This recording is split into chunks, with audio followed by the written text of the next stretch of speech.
Hello ladies and gentlemen, and welcome back to Georg Mack Plays the Classics.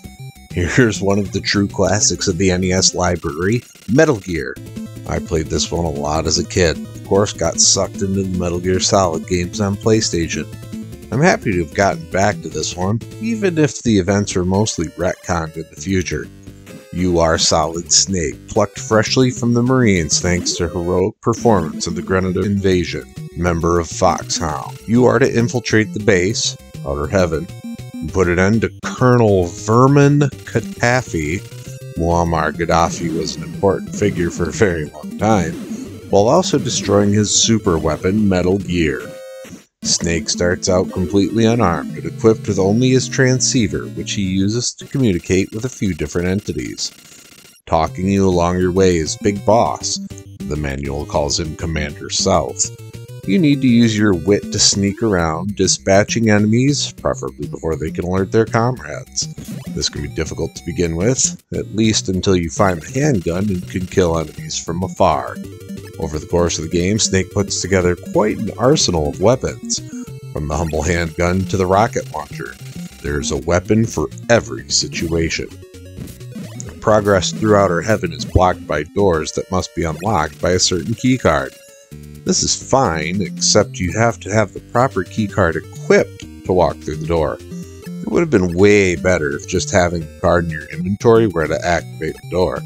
This is especially true where you're in a gas-filled room and have to take damage while you're trying to figure out the right key to use.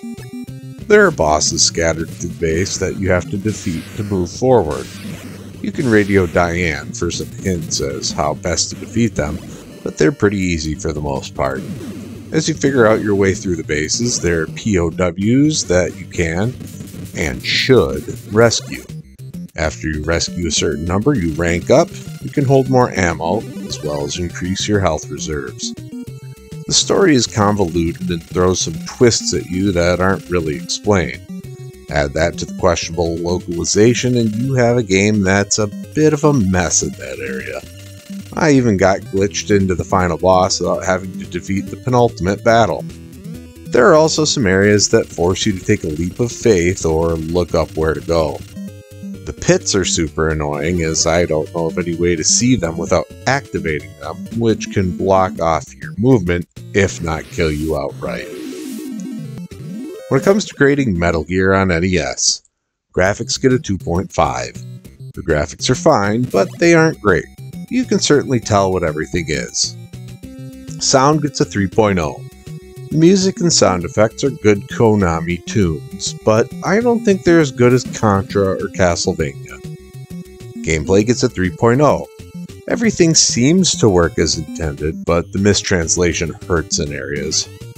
Difficulty gets a 3.0. Figuring out what to do is the difficulty, and there are a few things, like the route to Petrovich's building, that requires a guide. Fun factor gets a 3.5. It's certainly a new experience, and a very good one at that. If only it had been produced with a Western audience in mind. Overall, Metal Gear on NES earns a 3.0, gets a B. This is what Rambo should have been. Silent infiltration with some big set-piece booms. Well, that's going to do it for me for today. Please make sure to like this video. Let me know what your thoughts on Metal Gear are in the comments. Please subscribe to Headshot Productions, because we want you here for each and every video we release, because it is your destiny.